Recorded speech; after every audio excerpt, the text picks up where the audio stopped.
La Biblia nos da una clave esencial en Isaías 59:2. Son sus iniquidades las que los separan de su Dios. Son sus pecados los que lo llevan a ocultar su rostro para no escuchar. Este pasaje nos revela que ciertas actitudes, decisiones o hábitos pueden erigirse como barreras entre nosotros y Dios, impidiendo que nuestra comunión con Él sea plena. Hoy exploraremos 7 cosas que podrían estar bloqueando tus oraciones y cómo derribar esos obstáculos espirituales. A través de la palabra descubriremos cómo vivir en obediencia y humildad para recuperar una conexión viva y poderosa con Dios. ¿Estás listo para descubrir las claves que pueden transformar tu vida de oración? Acompáñanos y profundiza en el corazón de Dios. ¿Te has sentido alguna vez desconectado de tus oraciones? Como si las palabras simplemente no alcanzaran a Dios. Esta sensación, aunque frustrante, no es algo que deba definirse como permanente. La Biblia nos da pistas claras sobre los obstáculos que pueden estar interfiriendo en nuestra comunicación con Dios. Uno de ellos es el pecado no confesado, una carga silenciosa que pesa sobre nuestra vida espiritual y nos impide acercarnos con confianza al trono de la gracia. En Isaías 59:2 el profeta declara con una contundencia que sacude: son sus iniquidades las que los separan de su Dios, son sus pecados los que lo llevan a ocultar su rostro para no escuchar. Este versículo ilumina la verdad de que el pecado no solo interrumpe nuestra comunión con Dios, sino que también silencia nuestras oraciones. El pecado no confesado es como una herida sin tratar. Al principio puede parecer algo menor, casi insignificante, pero si no se atiende, empieza a infectarse, extendiéndose hasta afectar áreas que parecían estar completamente sanas.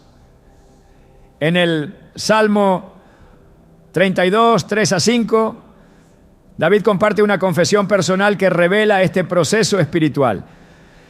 Mientras guardé silencio, mis huesos se iban consumiendo por mi gemir todo el día. Tu mano pesaba sobre mí de día y de noche. Mi fuerza se fue agotando como al calor del verano. Finalmente te confesé mi pecado y no encubrí mi maldad. Estas palabras no solo describen un malestar físico y emocional, sino una desconexión espiritual que se manifiesta en todos los aspectos de la vida. Imagina un río cristalino que fluye desde una montaña, trayendo vida y frescura a todo lo que toca. Ahora imagina que ese río es obstruido por escombros, ramas y basura acumulada. El agua comienza a estancarse, perdiendo su pureza y su capacidad de dar vida. Así ocurre con nuestras almas cuando el pecado no confesado bloquea el flujo de la gracia de Dios. Lo que antes era una relación vibrante y activa se convierte en un pozo estancado, incapaz de reflejar la luz de su gloria. El pecado, en su esencia, es un acto de rebelión, una decisión consciente de apartarse de la voluntad perfecta de Dios. No importa si parece pequeño o grande a nuestros ojos, cualquier transgresión afecta nuestra comunión con Él. Piensa en Adán y Eva, quienes al desobedecer el mandato divino en el jardín del Edén, no solo perdieron su lugar en el paraíso, sino que experimentaron la separación de la presencia de Dios. En Génesis 3:8 leemos cómo intentaron esconderse de Él entre los árboles del jardín. Esta imagen es poderosa porque refleja lo que sucede en nuestro interior. Cuando pecamos, nuestra primera reacción es escondernos, evitar enfrentar la verdad. Y ese alejamiento crea un abismo entre nosotros y nuestro Creador. Sin embargo, Dios, en su misericordia infinita, no deja que ese abismo sea permanente. Él ofrece un camino de regreso, una oportunidad para restaurar lo que el pecado ha roto. Ese camino es la confesión. En 1 Juan 1:9, se nos da una promesa que ilumina incluso las noches más oscuras de nuestra alma. Si confesamos nuestros pecados, Dios, que es fiel y justo, nos los perdonará y nos limpiará de toda maldad. La confesión no es solo un acto de palabras, es un acto de humildad y arrepentimiento genuino. Es reconocer nuestra necesidad de un Salvador y permitir que su gracia cubra nuestras faltas. A menudo, el mayor desafío para confesar nuestros pecados no es la falta de oportunidad, sino el orgullo y el temor. Nos aferramos a la idea de que podemos manejar las cosas por nuestra cuenta, o que admitir nuestras fallas nos hará parecer débiles. Pero el orgullo es un enemigo astuto que nos aleja de la humildad que necesitamos para acercarnos a Dios. Proverbios 28:13 nos advierte claramente: el que encubre sus pecados no prosperará, pero el que los confiesa y los abandona hallará misericordia. Este versículo no solo nos llama a confesar, sino también a abandonar el pecado, a tomar decisiones que reflejen un cambio real en nuestro corazón. La historia del hijo pródigo en Lucas 15 es un recordatorio conmovedor de la gracia de Dios hacia aquellos que regresan a Él con un corazón contrito. El hijo, después de haber desperdiciado su herencia y haber caído en la desesperación, toma una decisión que cambiaría su vida para siempre: confesar su pecado y regresar a su padre. Cuando aún estaba lejos, su padre lo vio, corrió hacia él y lo abrazó, demostrando que la misericordia de Dios no tiene límites. Este relato nos asegura que sin importar cuán lejos hayamos caído, siempre podemos volver al Padre, quien nos recibe con los brazos abiertos. La confesión no solo nos libera de la culpa, sino que también abre las puertas a una renovación espiritual. Es como si el río estancado fuera limpiado de los escombros, permitiendo que el agua fluya nuevamente con frescura y pureza. La oración, que antes parecía monótona o sin vida, recobra su fuerza y significado. Nos acercamos a Dios con un corazón abierto, listos para escuchar su voz y responder a su llamado. A lo largo de la historia bíblica vemos ejemplos de personas que experimentaron esta transformación a través de la confesión. Uno de los más impactantes es el del rey David, cuya vida estuvo marcada tanto por momentos de gran fidelidad como por caídas profundas. Su pecado con Betsabé y el asesinato de Urías son recordatorios de que incluso los líderes más piadosos son vulnerables. Pero lo que distingue a David no es su perfección, sino su disposición a arrepentirse. En el Salmo 51 clama: crea en mí, oh Dios, un corazón limpio y renueva un espíritu recto dentro de mí. Este salmo es una declaración de desesperación y esperanza, un modelo de cómo buscar la restauración en Dios. El pecado no confesado no solo afecta nuestra relación con Dios, sino también con los demás. Las heridas no tratadas pueden manifestarse en nuestras interacciones diarias, causando conflictos, falta de confianza y aislamiento. Sin embargo, cuando somos transparentes y buscamos la reconciliación, no solo sanamos nuestras almas, sino que también fortalecemos nuestras relaciones. Jesús nos enseñó esta verdad en Mateo 5, 23, 24, donde instruyó a los que ofrecían sacrificios en el altar a reconciliarse primero con su hermano antes de presentar su ofrenda. Este principio subraya que nuestras relaciones horizontales afectan nuestra relación vertical con Dios. La confesión también tiene un efecto poderoso en nuestra perspectiva de la vida. Cuando llevamos la carga del pecado, nuestra visión se oscurece y perdemos la capacidad de ver el propósito y las bendiciones que Dios ha puesto frente a nosotros. No nosotros. Pero al ser liberados por su gracia, nuestros ojos se abren a su obra en nuestras vidas.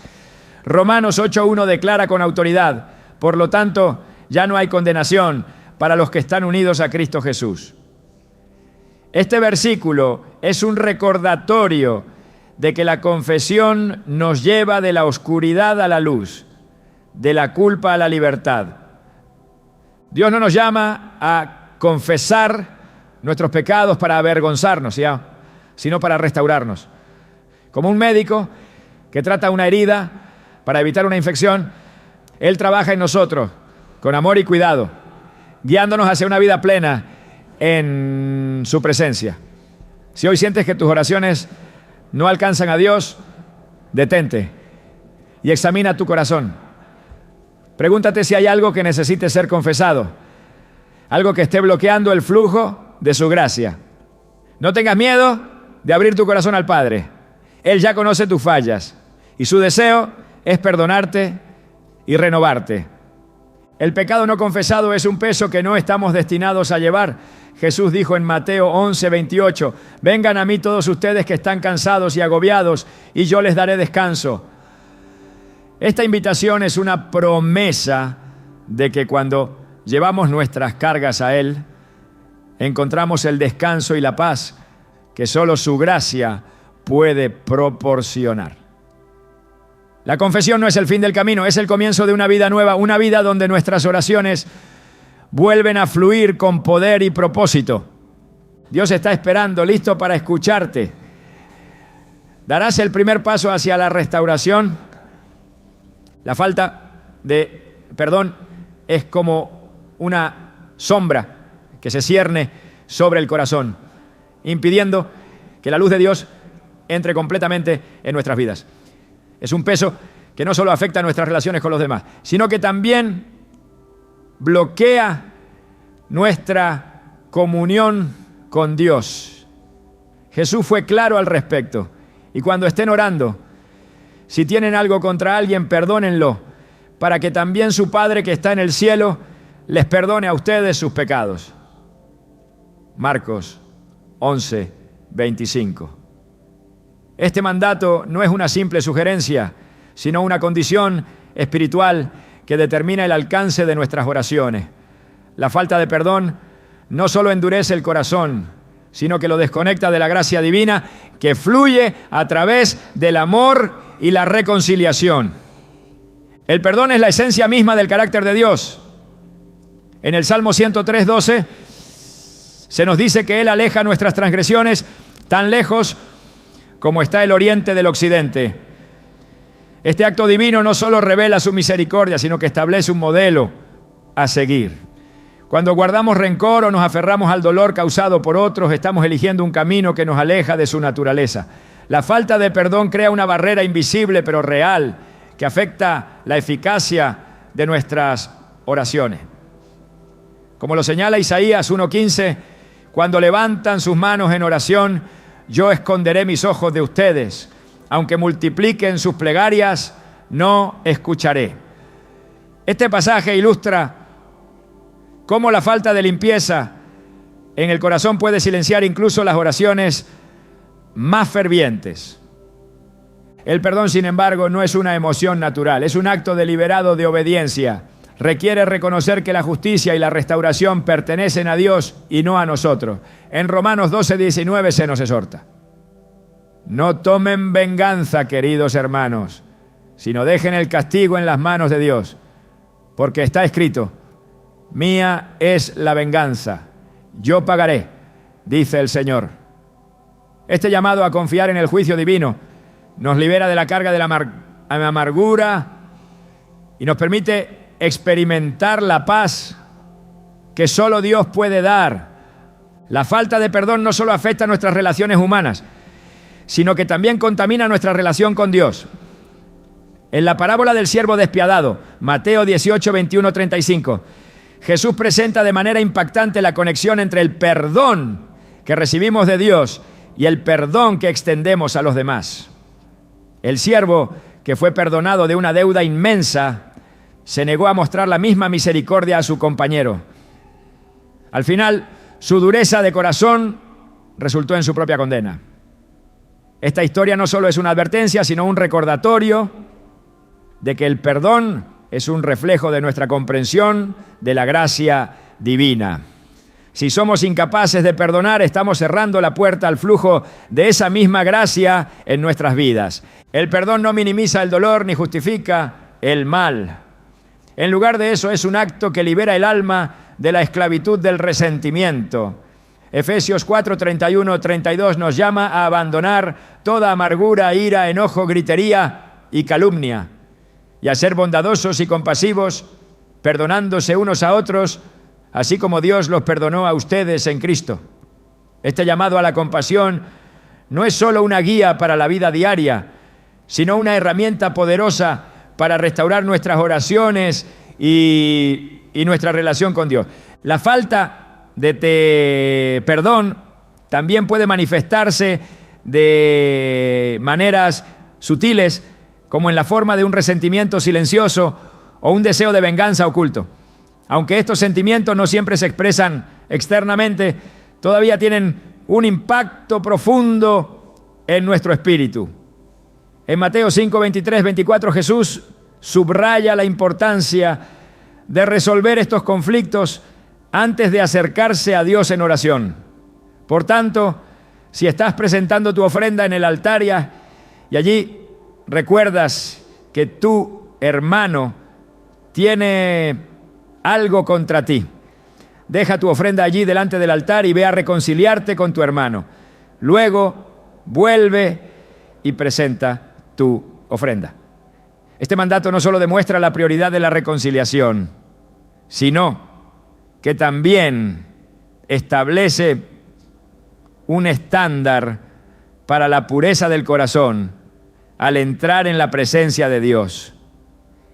El perdón en su esencia es una liberación. Es un acto que rompe cadenas invisibles y permite que el amor fluya nuevamente.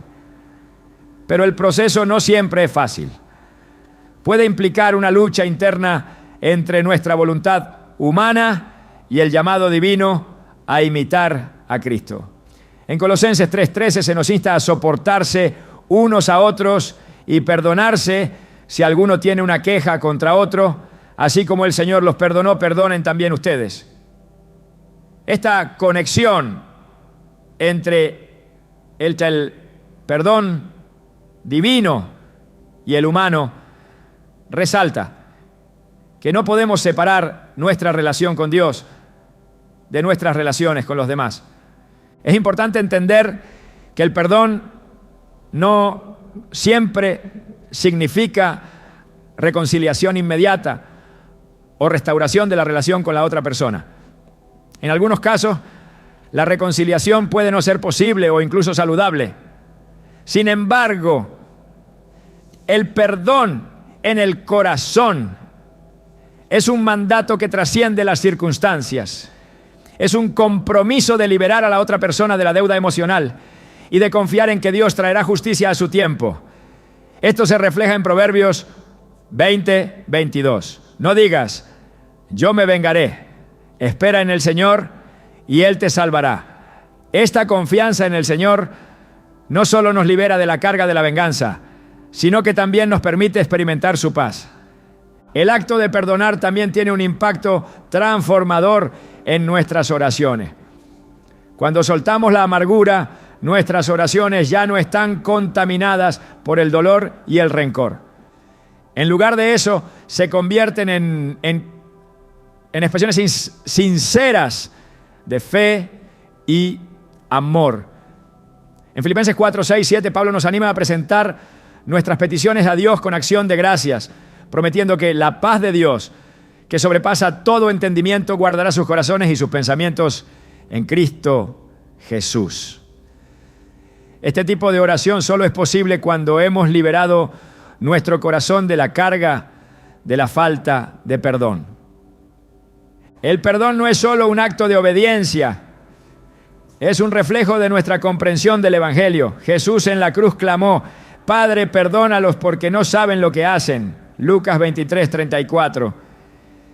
Este momento no solo muestra la profundidad de su amor, sino que establece un estándar para nosotros. Si Cristo pudo extender el perdón en medio del sufrimiento más grande, ¿cómo podemos nosotros negarlo en nuestras vidas diarias? Este llamado a imitar a Cristo es central en nuestra fe y en nuestra relación con Dios. Cuando entendemos el perdón como una parte integral de nuestra vida espiritual, comenzamos a ver su impacto en todas las áreas de nuestra relación con Dios. Nuestras oraciones, que antes podían sentirse estancadas o sin respuesta, comienzan a fluir nuevamente con un nuevo sentido de propósito y poder. Santiago 5:16 nos recuerda que la oración del justo es poderosa y eficaz. Esta justicia no proviene de nuestras obras, sino de un corazón limpio, libre de rencores y lleno del amor de Dios. El perdón también tiene el poder de transformar nuestras comunidades.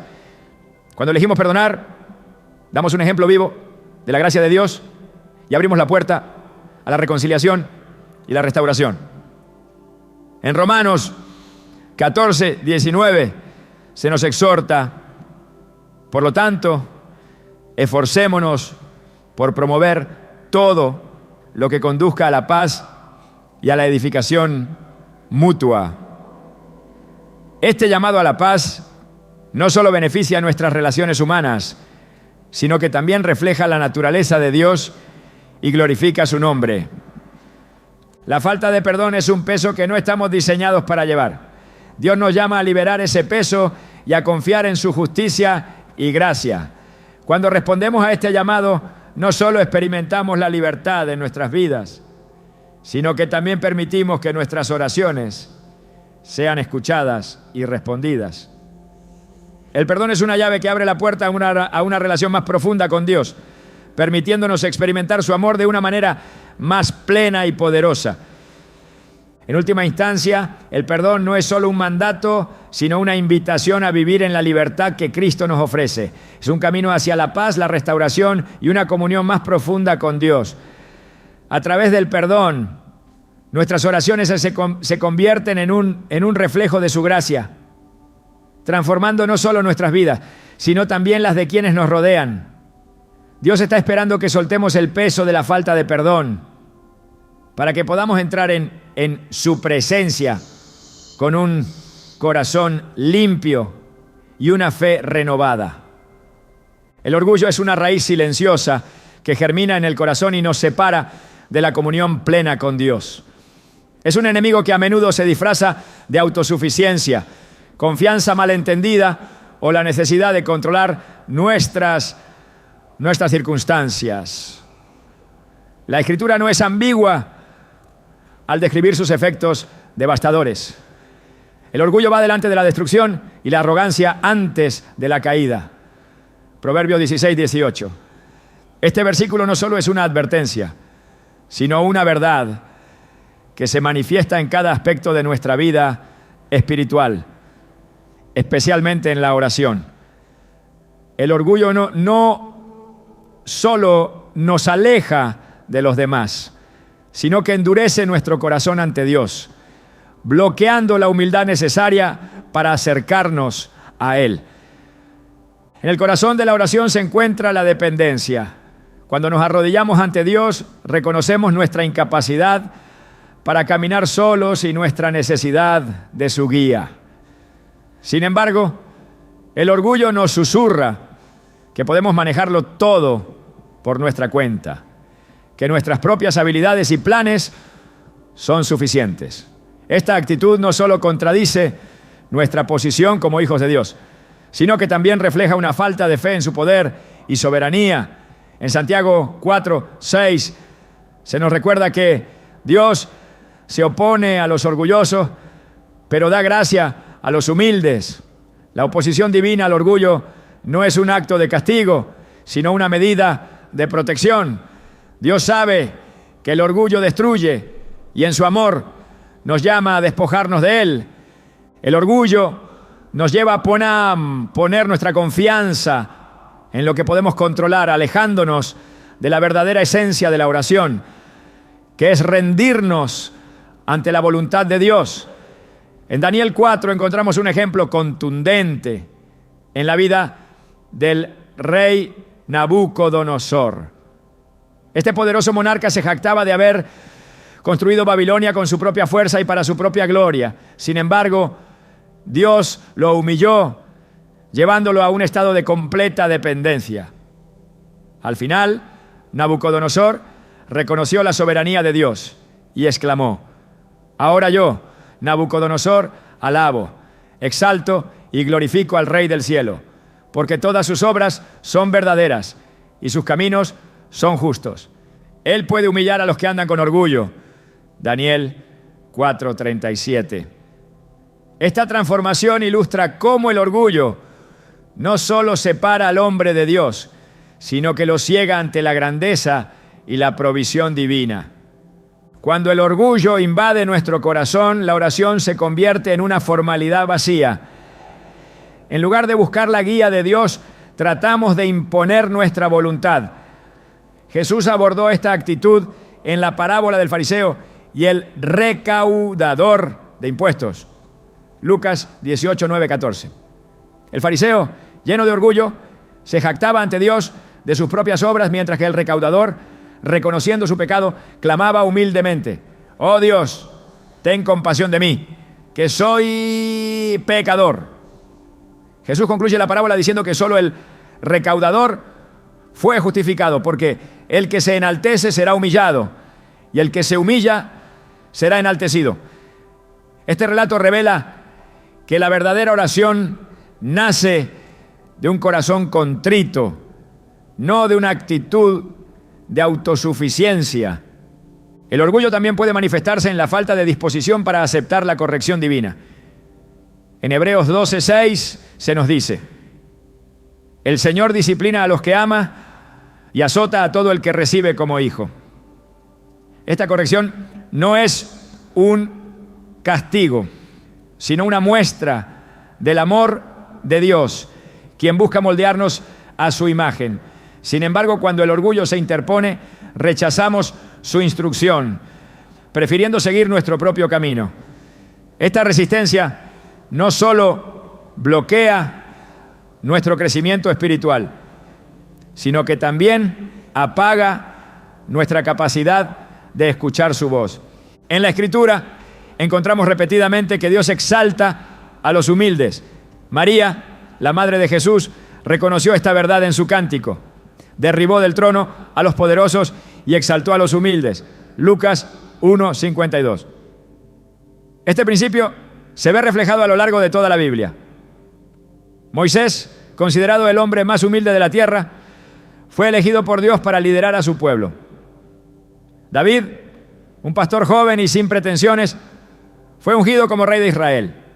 Jesús mismo, siendo el Hijo de Dios, se humilló hasta la cruz para cumplir el plan de redención. En Filipenses 2:8-9 se nos recuerda que se humilló a sí mismo, haciéndose obediente hasta la muerte y muerte de cruz. Por eso, Dios lo exaltó hasta lo sumo y le otorgó el nombre que está sobre todo nombre. El orgullo no solo afecta nuestra relación con Dios, sino que también daña nuestras relaciones humanas. Nos hace pensar que somos superiores a los demás, lo que genera conflictos y divisiones. En Proverbios 13:10 se nos dice que el orgullo solo genera contiendas, pero la sabiduría está con quienes reciben consejos. Esta actitud arrogante nos impide escuchar y aprender de los demás, cerrando la puerta a la unidad y la edificación mutua. La humildad, en contraste, abre las puertas de la gracia y nos permite experimentar la plenitud de la comunión con Dios.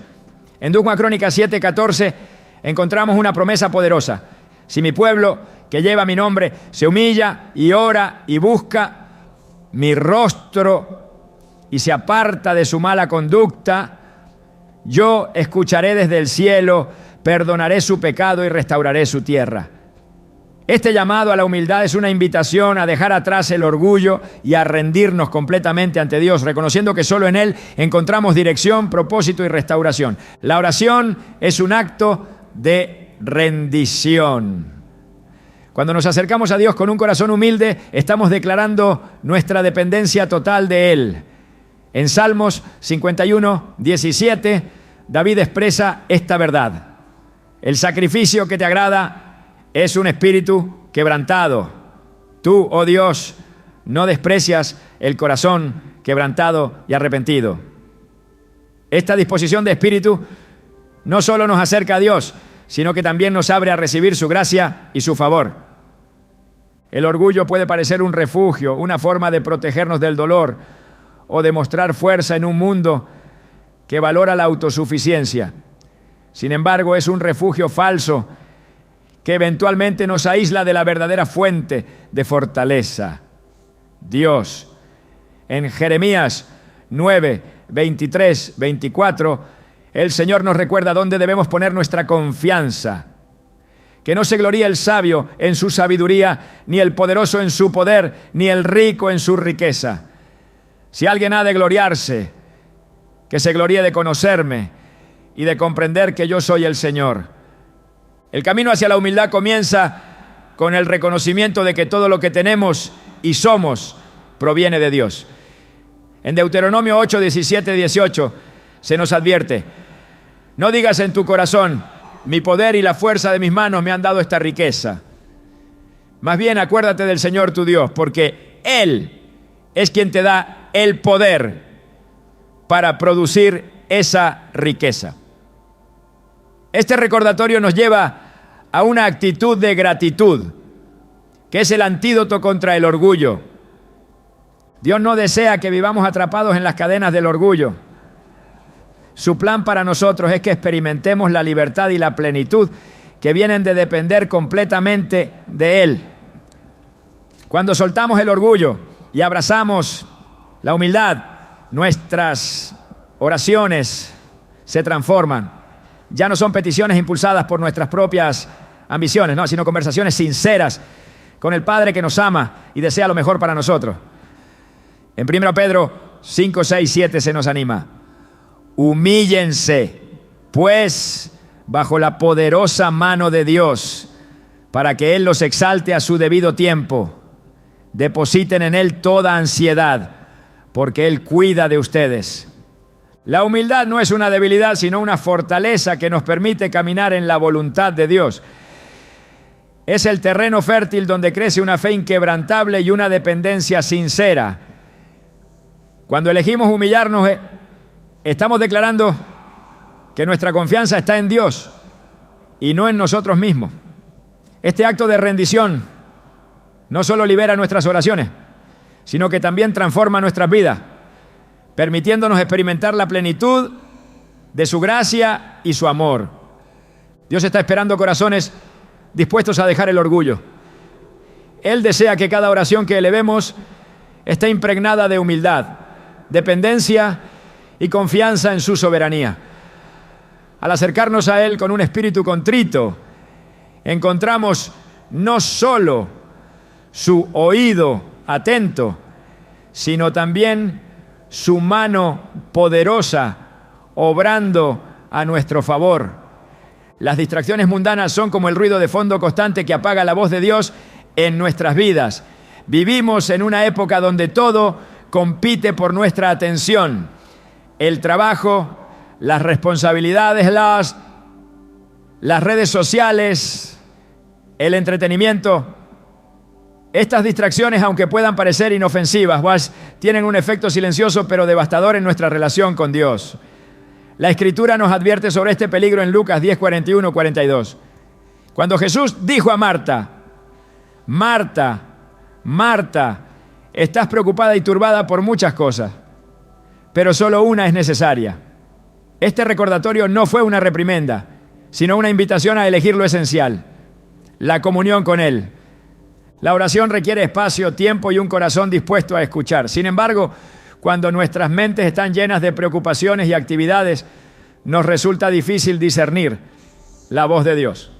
Estas distracciones no siempre son malas en sí mismas. A menudo están relacionadas con nuestras obligaciones diarias o incluso con bendiciones que Dios nos ha dado. Pero cuando permitimos que ocupen el primer lugar en nuestra vida, desplazamos a Dios y nos alejamos de su presencia. En Marcos 4:19 Jesús describe cómo las preocupaciones de esta vida, el engaño de las riquezas y los deseos de otras cosas entran y ahogan la palabra, haciéndola infructuosa. Esta imagen de una planta asfixiada por espinas ilustra cómo nuestras prioridades desordenadas pueden sofocar la obra de Dios en nosotros. El desafío de combatir las distracciones no es nuevo. Incluso en tiempos bíblicos, los seguidores de Dios enfrentaron el mismo problema.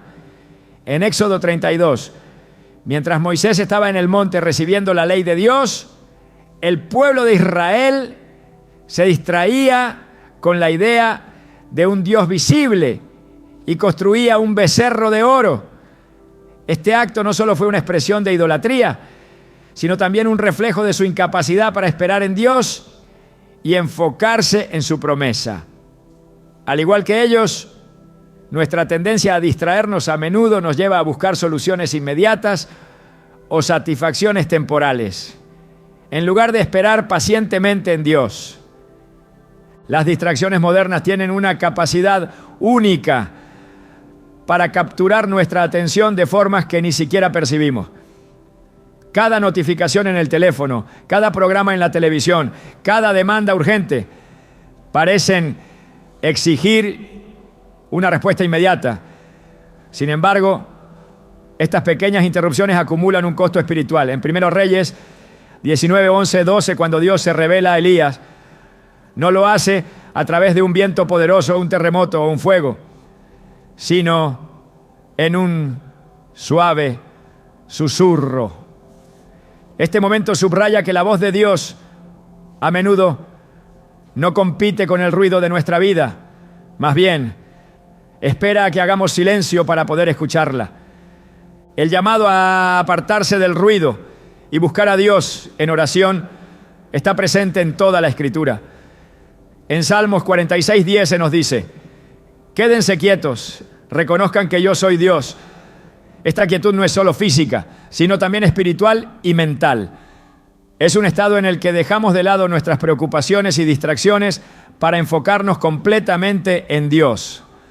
Sin embargo, esta quietud no surge de manera natural. Requiere disciplina y una decisión consciente de priorizar a Dios sobre todo lo demás. Jesús nos dio un ejemplo perfecto de cómo enfrentar las distracciones. A pesar de su agenda llena de enseñanzas, milagros y multitudes que lo seguían, siempre apartó tiempo para estar a solas con el Padre. En Marcos 1:35 leemos: muy de madrugada, cuando todavía estaba oscuro, Jesús se levantó, salió de la casa y se fue a un lugar solitario, donde se puso a orar. Esta búsqueda intencional de un lugar apartado no era solo una práctica espiritual, sino una necesidad para mantener su conexión con el Padre. Si Jesús, siendo el Hijo de Dios, veía la necesidad de apartarse para orar, ¿cuánto más nosotros debemos hacerlo? El problema con las distracciones no es solo que nos apartan de la oración, sino que también distorsionan nuestra percepción de lo que realmente importa. Nos encontramos atrapados en una carrera interminable por alcanzar metas, acumular bienes o satisfacer expectativas sociales. En Mateo 6:33 Jesús nos llama a reordenar nuestras prioridades. Busquen primeramente el reino de Dios y su justicia, y todas estas cosas les serán añadidas. Este pasaje no solo es una invitación a confiar en Dios, sino también un recordatorio de que cuando ponemos a Dios en primer lugar, todo lo demás encuentra su lugar adecuado. Combatir las distracciones no significa abandonar nuestras responsabilidades, sino aprender a manejarlas de manera que honren a Dios. En Colosenses 3:23 se nos dice: todo lo que hagan, háganlo de corazón, como para el Señor, y no para los hombres. Este enfoque transforma nuestras actividades diarias en oportunidades para glorificar a Dios, en lugar de permitir que se conviertan en barreras para nuestra relación con Él. Es un llamado a integrar nuestra vida espiritual en cada aspecto de nuestra rutina, manteniendo a Dios en el centro de todo. La lucha contra las distracciones también requiere un cambio en nuestra mentalidad. En Filipenses 4:8, Pablo nos exhorta a enfocar nuestros pensamientos en todo lo que es verdadero, todo lo honorable, todo lo justo, todo lo puro, todo lo amable, todo lo digno de admiración. Este enfoque intencional en lo que edifica y glorifica a Dios nos ayuda a filtrar las distracciones y a mantenernos enfocados en lo que realmente importa. Es un acto de disciplina espiritual que transforma no solo nuestra oración, sino toda nuestra vida. La oración no es solo un acto de hablar con Dios, es una forma de alinear nuestro corazón con el suyo. Sin embargo, cuando estamos constantemente distraídos, perdemos esta oportunidad de conexión. En Mateo 14, 29, 30, Pedro experimentó esto de manera literal. Mientras caminaba sobre el agua hacia Jesús, comenzó a hundirse cuando quitó la vista de él y se enfocó en el viento y las olas. Este relato nos recuerda que nuestras distracciones no solo nos apartan de la presencia de Dios, sino que también nos hacen vulnerables a los temores y las dudas.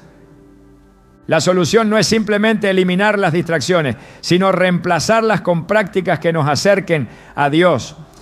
En 2 Timoteo 2:22 se nos insta a huir de las pasiones juveniles y a perseguir la justicia, la fe, el amor y la paz, junto con los que invocan al Señor con un corazón puro. Este llamado a buscar activamente a Dios y a rodearnos de una comunidad que comparte nuestra fe es una estrategia poderosa para enfrentar las distracciones y mantenernos firmes en nuestra vida espiritual. Dios no nos llama a una vida libre de responsabilidades, pero sí nos invita a vivir de manera que todo lo que hagamos esté impregnado de su presencia.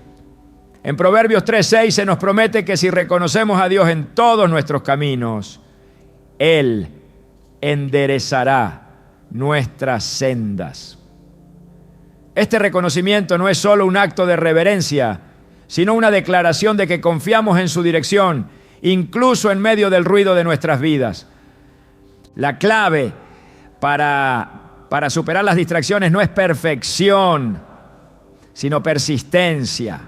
Dios no espera que seamos inmunes al ruido de este mundo, pero sí nos llama a volver a Él una y otra vez, buscando su rostro en oración.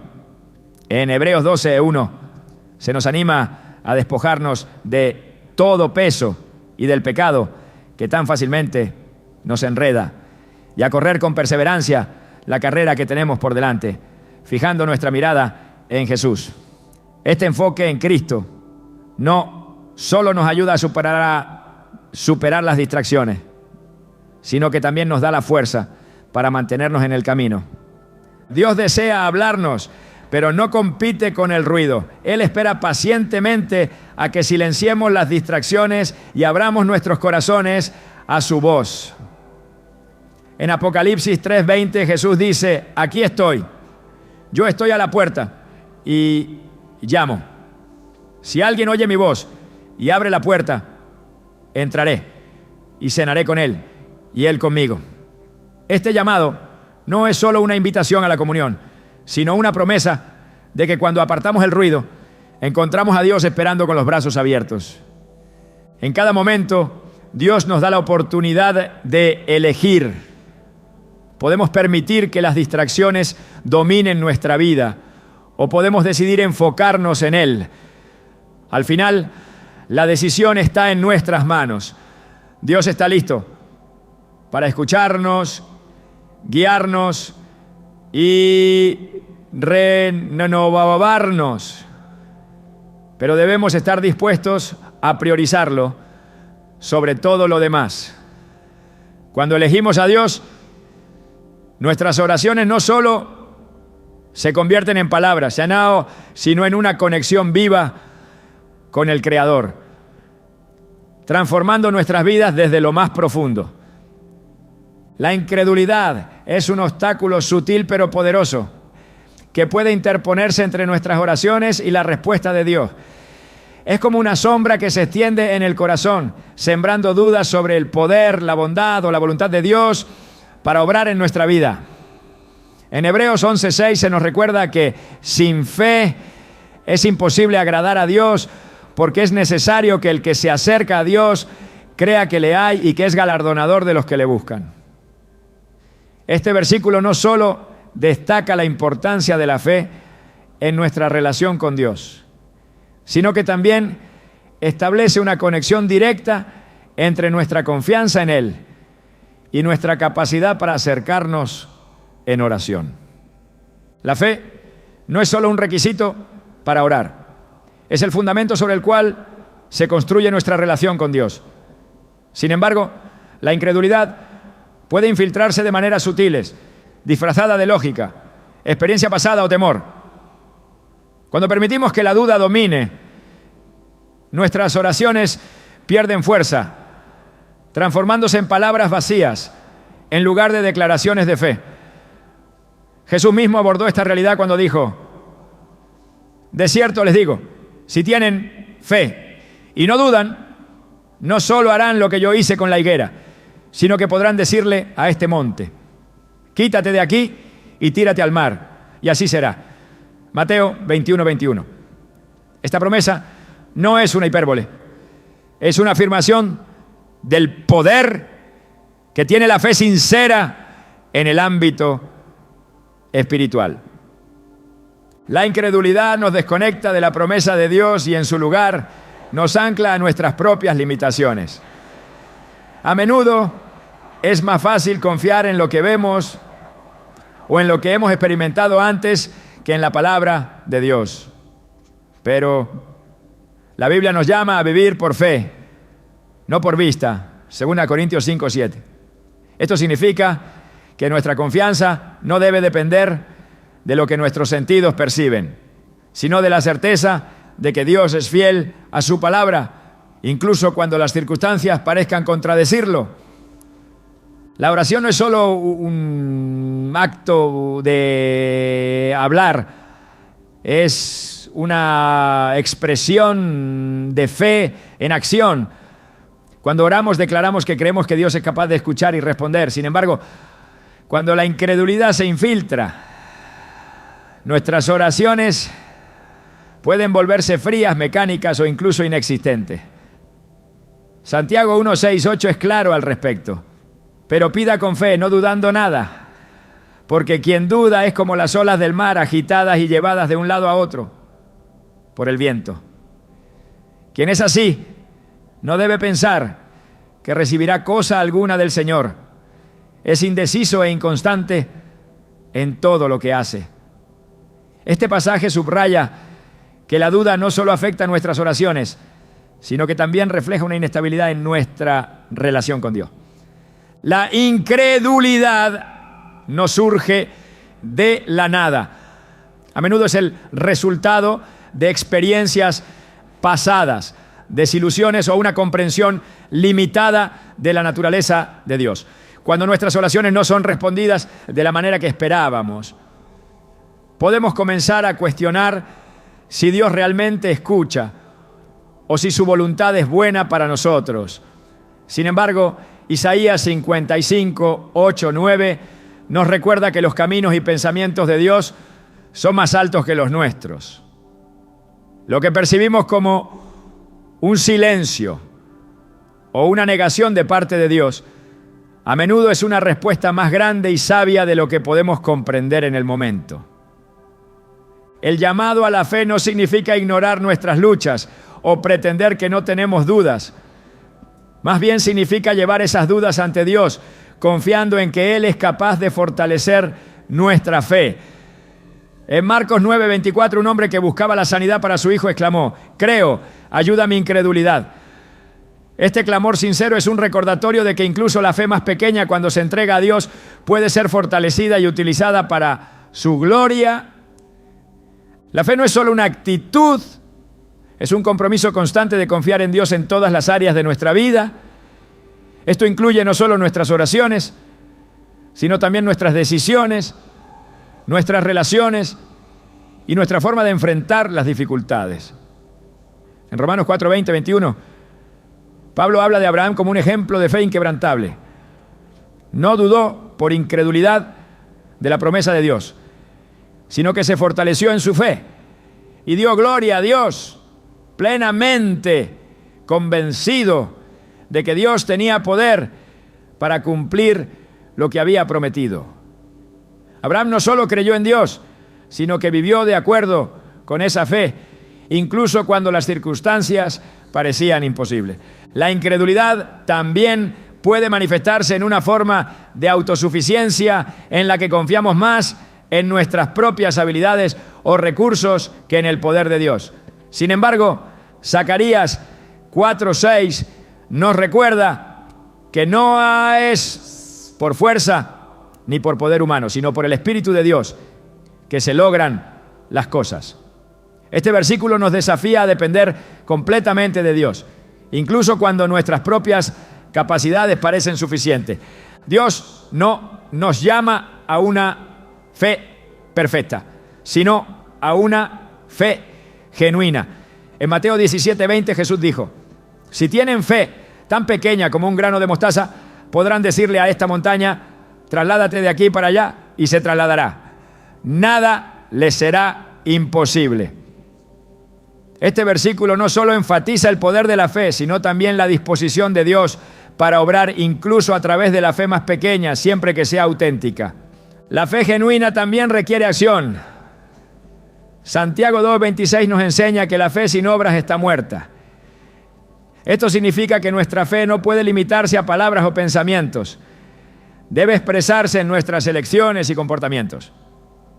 Cuando oramos con fe, no solo pedimos a Dios que actúe, sino que también nos disponemos a obedecer su dirección, confiando en que su plan es perfecto. La incredulidad no es una barrera insuperable, pero requiere que estemos dispuestos a confrontarla con la verdad de la palabra de Dios. En Romanos 10:17 se nos dice que la fe viene como resultado de oír el mensaje, y el mensaje que se oye es la palabra de Cristo. Esto significa que nuestra fe se fortalece cuando nos sumergimos en la Escritura, recordando las promesas de Dios y su fidelidad a lo largo de la historia. Dios no se aparta de nosotros cuando luchamos con la incredulidad. Al contrario, nos invita a acercarnos a Él con honestidad. En Jeremías 29:13 encontramos una promesa poderosa: me buscarán y me encontrarán cuando me busquen de todo corazón. Este versículo no solo nos asegura que Dios está dispuesto a ser encontrado, sino que también nos llama a una búsqueda intencional y persistente, incluso en medio de nuestras dudas. La oración es un acto de fe, y la fe es un regalo que Dios desea cultivar en nosotros. Aunque enfrentemos momentos de incertidumbre o temor, podemos estar seguros de que Dios es fiel para completar la obra que ha comenzado en nuestras vidas. Filipenses 1:6. La incredulidad no tiene que definir nuestras oraciones.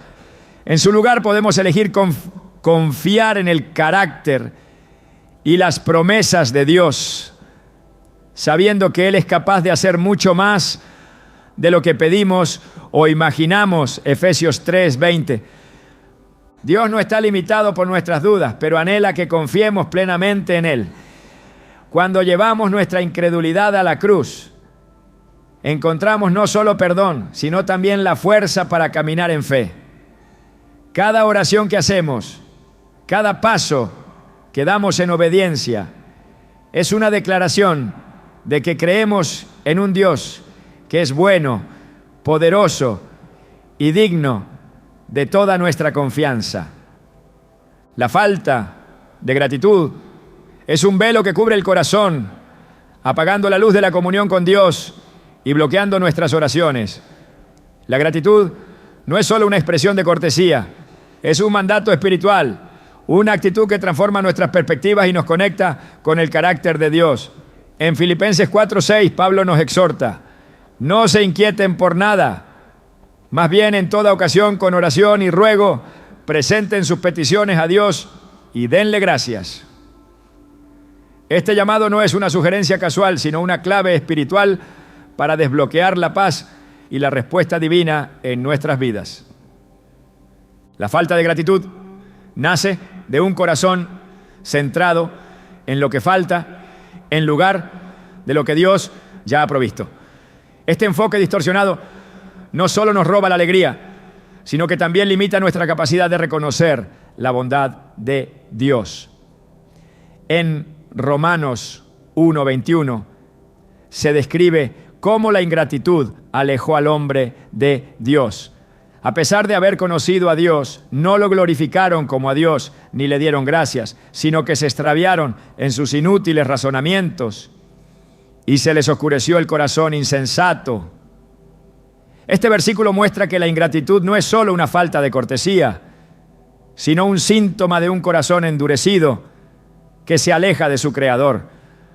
La gratitud es la respuesta natural de un corazón que entiende la gracia de Dios. Cuando miramos hacia atrás y recordamos su fidelidad, nuestro espíritu se llena de alabanza y nuestras oraciones cobran vida. El Salmo 103.2 nos invita a esta práctica. Bendice, alma mía, al Señor, y no olvides ninguno de sus beneficios. Este versículo nos llama a cultivar una memoria agradecida, a no permitir que las bendiciones se pierdan en el ruido de las preocupaciones diarias. La falta de gratitud también afecta nuestra perspectiva sobre las pruebas.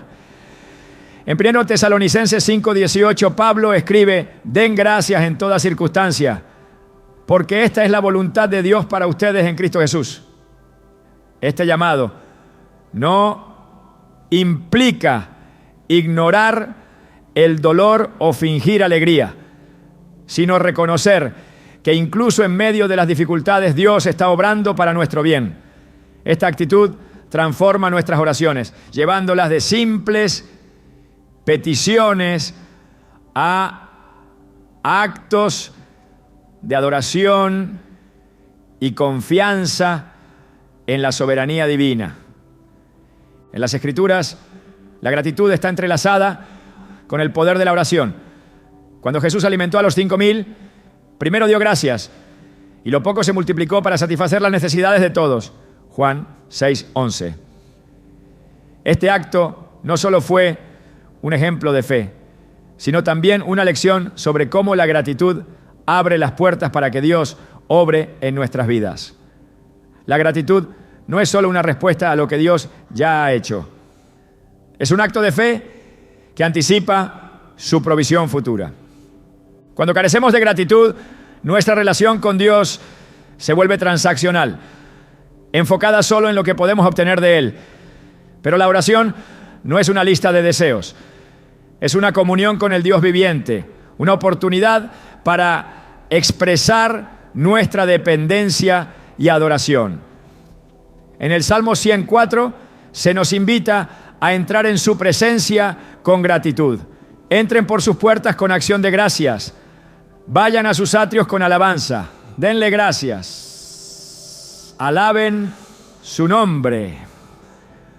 Este versículo no solo describe un acto externo, sino una postura interna de reverencia y gozo que transforma nuestra oración. La gratitud también tiene un poder liberador. Cuando elegimos agradecer a Dios en lugar de enfocarnos en nuestras carencias, nos liberamos del peso de la ansiedad y el descontento. En Colosenses 3:15-17, Pablo nos llama a dejar que la paz de Cristo gobierne en nuestros corazones y sean agradecidos. Esta conexión entre la paz y la gratitud no es accidental. Muestra cómo un corazón agradecido encuentra descanso en la suficiencia de Dios. Sin embargo, la gratitud no surge automáticamente, requiere intencionalidad y práctica. En Deuteronomio 8, 10, 14, Dios advierte a su pueblo sobre el peligro de olvidar sus bendiciones cuando todo va bien. Esta advertencia subraya que la gratitud debe ser cultivada no solo en tiempos de necesidad, sino también en momentos de abundancia. Cuando reconocemos a Dios como la fuente de todas nuestras bendiciones, nuestras oraciones se llenan de alabanza y reconocimiento, reflejando un corazón que comprende su gracia. La falta de gratitud también puede llevarnos a la comparación, robando nuestra alegría y nublando nuestra visión de las bendiciones únicas que Dios nos ha dado. En lugar de enfocarnos en lo que otros tienen, la gratitud nos invita a celebrar lo que Dios ha hecho en nuestras vidas. En 1 Corintios 4:7, Pablo plantea una pregunta retórica que nos desafía a reflexionar. ¿Qué tienes que no hayas recibido? Y si lo recibiste, ¿por qué presumes como si no te lo hubieran dado? Este recordatorio nos ayuda a mantener una perspectiva correcta, centrada en la gracia de Dios, en lugar de nuestras propias habilidades o circunstancias. La oración agradecida no solo glorifica a Dios, sino que también fortalece nuestra fe. Al recordar su fidelidad pasada, encontramos confianza para enfrentar los desafíos presentes y futuros. En Lamentaciones 3, 22, 23, Jeremías declara: por la misericordia del Señor no hemos sido consumidos, porque nunca decaen sus misericordias. Nuevas son cada mañana. Grande es tu fidelidad. Este reconocimiento de la fidelidad de Dios en medio de la adversidad nos inspira a orar con un espíritu de gratitud, sabiendo que su amor y cuidado son constantes. La gratitud no es solo un acto individual, también tiene un impacto comunitario. Cuando expresamos nuestra gratitud a Dios públicamente, edificamos a otros y testificamos de su bondad. En Efesios 5, 19, 20, Pablo exhorta a los creyentes a los creyentes a animarse a animarse mutuamente con salmos, himnos y canciones espirituales, cantando y alabando al Señor con el corazón, dando siempre gracias a Dios Padre por todo, en el nombre de nuestro Señor Jesucristo.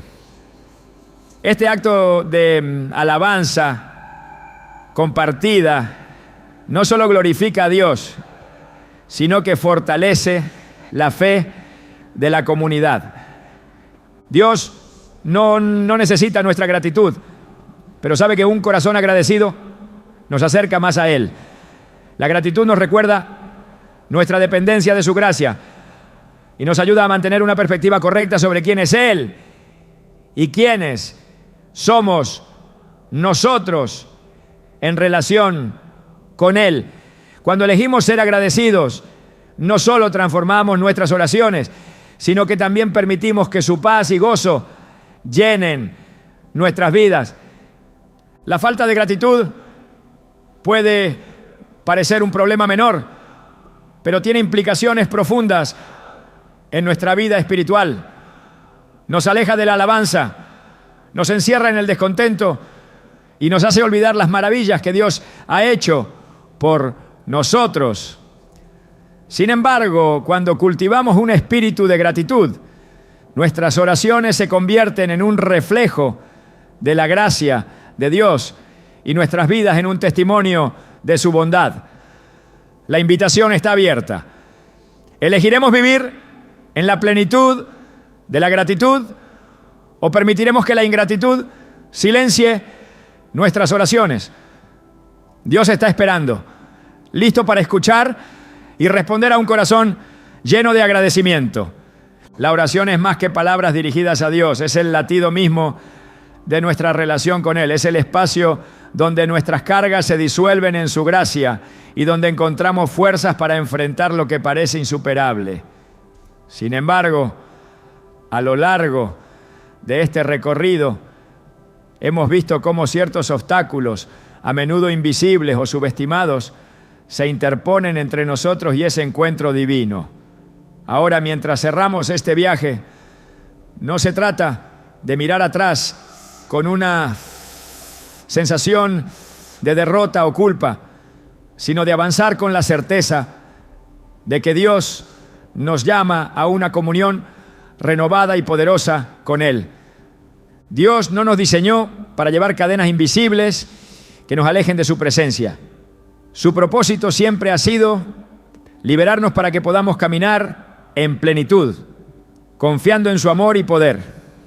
En Hebreos 4:16 se nos invita a acercarnos confiadamente al trono de la gracia para alcanzar misericordia y hallar gracia en el momento oportuno. Este llamado no está condicionado por nuestra perfección, sino por nuestra disposición a rendirnos y permitir que Él transforme nuestras vidas desde lo más profundo. La oración no comienza con nuestras palabras, comienza con Dios, que en su amor infinito pone en nuestro corazón el deseo de buscarlo. Cada vez que sentimos la urgencia de orar, no es solo un acto nuestro, sino una respuesta a su Espíritu que nos atrae. En Romanos 8:26 se nos asegura que el Espíritu Santo intercede por nosotros con gemidos que no pueden expresarse con palabras, ayudándonos incluso cuando no sabemos qué decir. Esto significa que nunca estamos orando solos. Siempre tenemos la guía de Dios mismo, asegurándose de que nuestras palabras lleguen al cielo. Es importante recordar que la oración no se mide por su longitud o elocuencia, sino por su autenticidad. Dios no está buscando palabras perfectas, sino corazones sinceros. En la oración del publicano en Lucas 18:13, una simple frase llena de arrepentimiento. Dios, ten compasión de mí, que soy pecador, fue suficiente para tocar el corazón de Dios. Esto nos enseña que incluso en nuestras debilidades podemos acercarnos a Él con la confianza de que somos escuchados y aceptados. La oración también es el lugar donde aprendemos a escuchar. Muchas veces nos acercamos a Dios con una lista de peticiones, olvidando que la comunión es un diálogo, no un monólogo. En Salmos 46:10 se nos dice: quédense quietos y reconozcan que yo soy Dios. Este llamado a la quietud no es una pausa vacía, sino una invitación a sintonizarnos con su voz y a permitir que su paz gobierne nuestro corazón. Dios desea que nuestras oraciones sean una expresión de amor, confianza y dependencia de Él. No hay barrera que su gracia no pueda derribar, ni distancia que su amor no pueda atravesar. Hoy es el día para renovar nuestro compromiso con la oración y con la presencia de un Dios que siempre está dispuesto a escucharnos y responder.